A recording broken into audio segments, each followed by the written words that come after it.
Assalamu alaikum, everybody. Welcome back to Quran Book Club. This is Surah 11 HUD. I want to talk about fabricating lies against God, and also I want to make a comparison to I believe it was the Catholic Church. Forgive me if I'm mistaken on the right church. I learned this in AP World History forever ago, so forgive me. But I would like to make a comparison to, I think, the Catholic Church and the creation of Protestantism. I'm so sorry. Lutheranism, the creation of Lutheranism, and the idea of purgatory. So, let me check the right verses. We are going to read verses 18 through 20. 18 says, "Who does more wrong than those who fabricate lies against God? They will be brought before their Lord, and the witnesses will say, 'These are the ones who lied against their Lord.' Surely God's condemnation is upon the wrongdoers. Who hinders others from God's path, striving to make it appear crooked, and disbelieve in the hereafter?" Get ready for this story I'm about to tell you. "They will never frustrate God on earth, and they will have no protector besides God. Their punishment will be multiplied, for they failed to hear or see the truth. It is they who have ruined themselves, and whatever gods they fabricated will fail them. Without a doubt, they will be the worst losers in the hereafter." Now, first of all, a lot of people are telling me that in Islam, the Quran is like a verbal thing. It is a spoken oral tradition to memorize the Quran in the exact way that it was revealed when this was created, with Muhammad, peace be upon him. And I would like to talk, and it wasn't like you write that you need to be able to read this book to know what it says, because you can hear it and you speak it, right? Christianity was not the vibe. So, at one point in world history in Europe, and I believe it was the Catholic Church, but again, forgive me if I'm wrong, there was a lot of people who were illiterate. A lot of poor people were illiterate, so if you could read, you were typically wealthier, and typically you would take on a higher role in society, such as a government worker who made laws, or as a religious leader, okay? The problem here is that, let's say you're a religious leader who can read, and everybody in your congregation cannot read. Okay, they cannot read the Bible. They don't know how to read the Bible, and they cannot confirm if what you're saying or not is true. So what people were doing is they were fabricating lies against God, which I have always thought was, let me not say effed up, was a gigantic sin and was a very bad thing to do, a very bad choice. So these priests would get up in front of their congregations, and they would straight up lie about what the Bible said and misinterpret what the Bible said. And this is why I always feel like if you have the ability to read, you need to read the book if you claim that you follow your life by a certain book, whether that's the Bible, the Quran, the Torah, the Gita, I really don't care what book it is, you need to read that book cover to cover. You cannot say you live your entire life by a book that you did not read. That's crazy to me. Like, how can you participate in book club if you didn't read the book, right? These people did not have the ability to read back then, okay? So, the Catholic Church, I believe it was Catholic Church, they created the idea of purgatory. They made it up, purgatory. And if you're not familiar, purgatory is this concept that once you die, you go to purgatory, which is like a void, no man's land, waiting around area. And it's not seen as a very nice place to be. And then once you're done waiting in purgatory, then you get to be judged by God, and you either go to heaven or hell. That was what the Catholic Church was telling the people who could not read and could not verify whether this was true or not.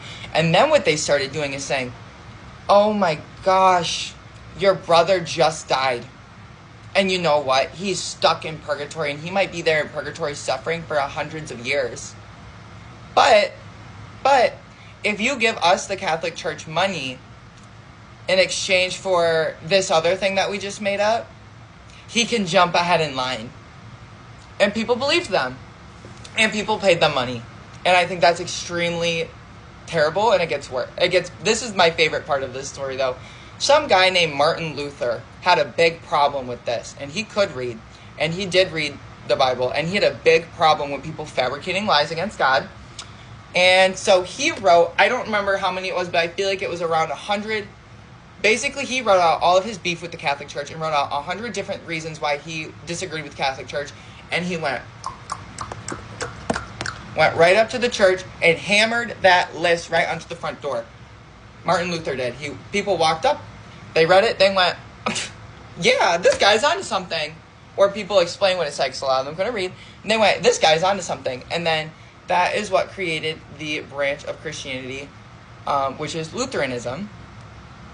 And I just thought that was a really cool story and a fun comparison, and I have to share it because it is one of the things that I always have to tell everybody this story, because that's why I feel so strongly. If you can read, you need to read whatever book it is that you claim to believe in, cover to cover, word for word.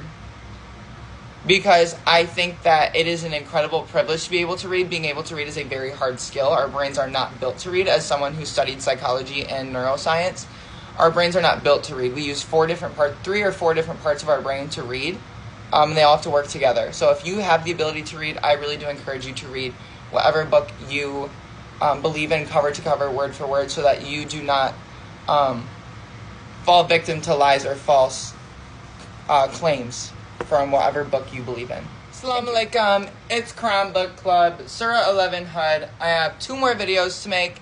This one is going to be, I wrote in my notes that Noah was speaking facts. So we are going to start with verses 28, and let me see how far I need to read. I always do this to myself. Starting out with 28 through 34, Noah's argument.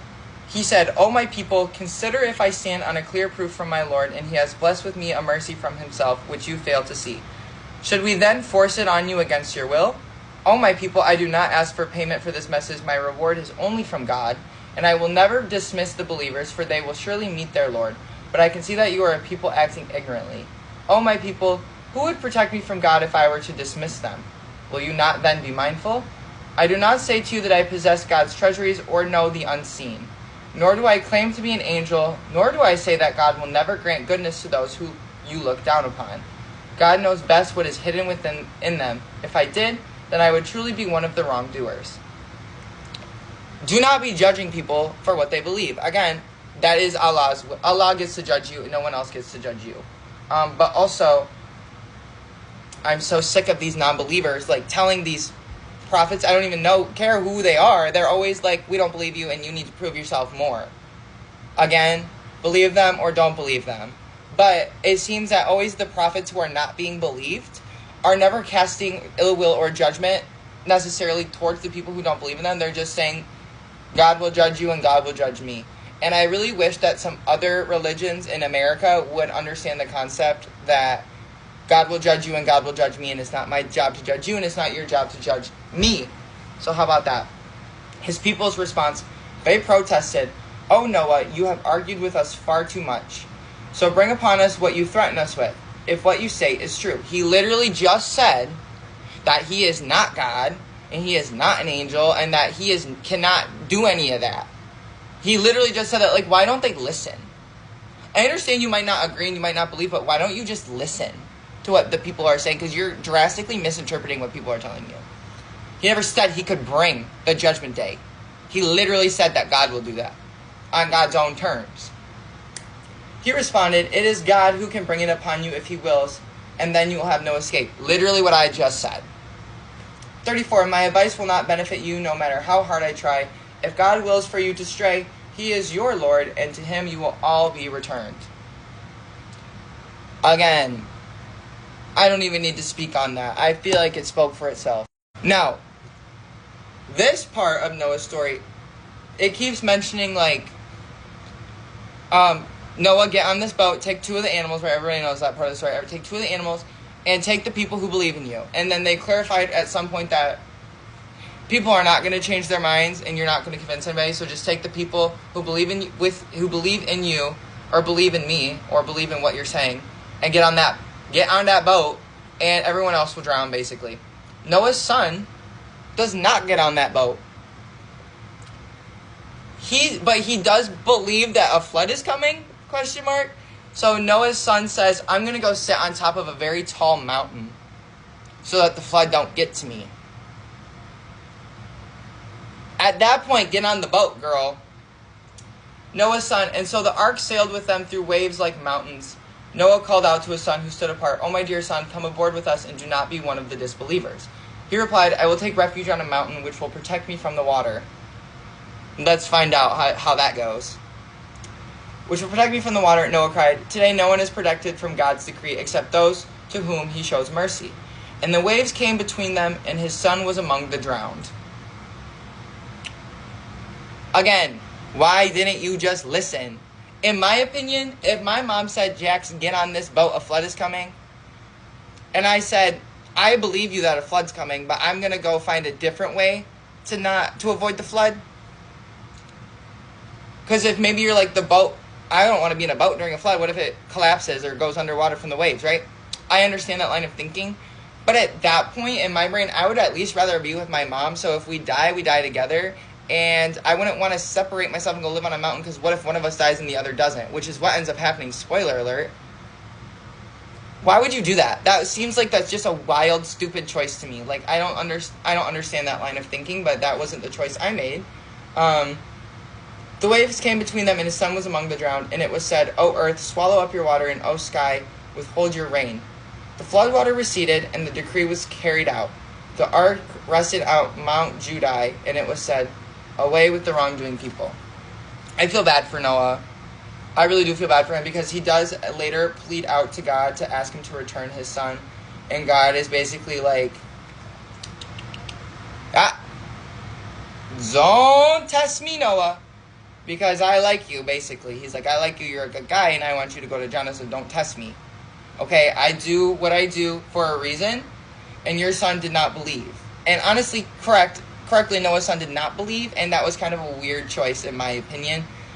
Why did you go to the mountain? I don't understand. Why did he go to the mountain? Like, it just is not a clear line of thinking, but it does raise the point, like, don't ask God to change what he did, because he does it for a reason, Like, everything happens for a reason, and there is going to be a domino effect. I don't know if Noah is going to come back up, but I'm sure there's a domino effect here, but why would you go to the mountain? Like, Quran Book Club, Surah 11, HUD. I want to make a comparison between these 3 verses I'm about to read and the Odyssey, which is the Greek epic poem based on the life of Odysseus. Basically, throughout this surah, we see like stories from Moses, from Noah, from Prophet Hud, and from Prophet Salih, Salah. I don't know how to pronounce that. They all basically are the same story. They say the same things. They spread the word. People don't believe them. They're like, okay, well, you heard it from me, so it's up to you and God. And then God punishes them. And they usually say the same things of like, anyway, I want to talk about verses 63 through 65. This is referencing Prophet Salih. His response, he responded, O my people, consider if I stand on a clear proof from my Lord, and he has blessed with me a mercy from him. Who could help me against God if I were to disobey him?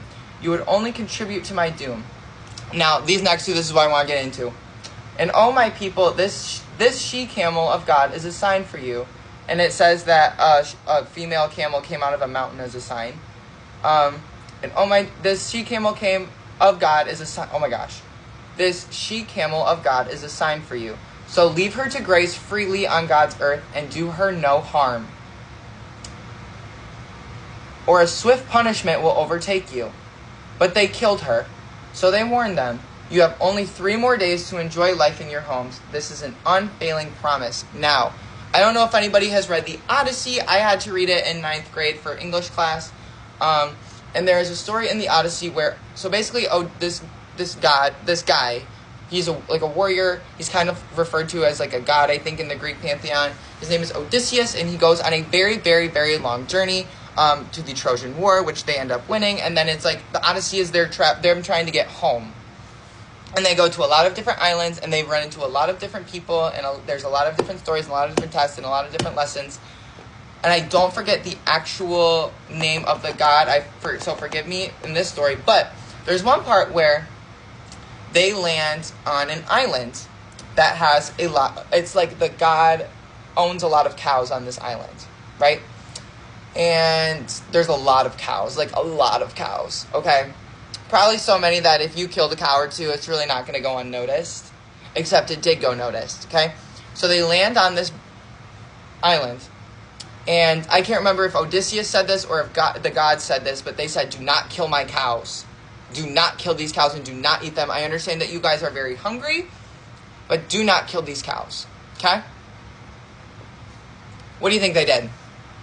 They sat there for a few days. They were starving. And they had the conversation of, we would rather drown than starve. Because drowning is quicker than starving. Okay? So they killed some cows. They ate the cows. They went, so yummy. So full. They were like, oh, I'm so full. I love this cow. It's so good. Eventually, they get, oh, you have did you know you have 30 minutes? You have 3 days left. They get on that boat. They start to sail away from this island after killing these cows that they know they weren't supposed to. And I think Odysseus was unaware that his men killed the cows. I believe he was unaware. And Odysseus did not participate in the killing of the cows. And then God trashed that boat. God sank that boat, or that specific God that said don't eat the cows. Because in the Greek pantheon there is many, many, many gods. He said he wrecked that boat. And he drowned all of those people. And their fate of what they said, I'd rather drown than starve. Well, there you go. I want to know,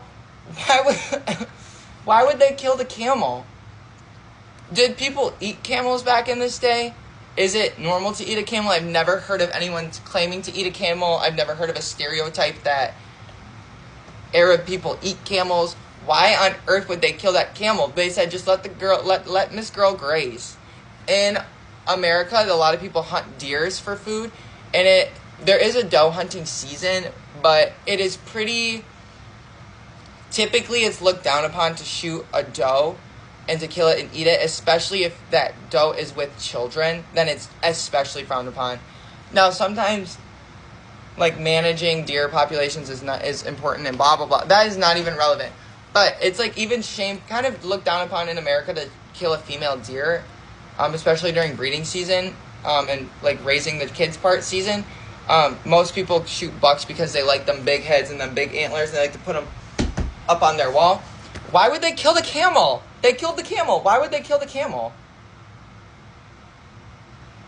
Why would they kill the camel? I don't understand. Why would they kill the camel? That is so rude. And they literally told you not. That's like the one thing they said not to do. Don't kill this camel. Don't kill these cows. Why did you do that? Like, again, with like Noah on the Noah's son on the mountain. Like, that was just a stupid choice. Like, I don't even understand. Why would you even do that?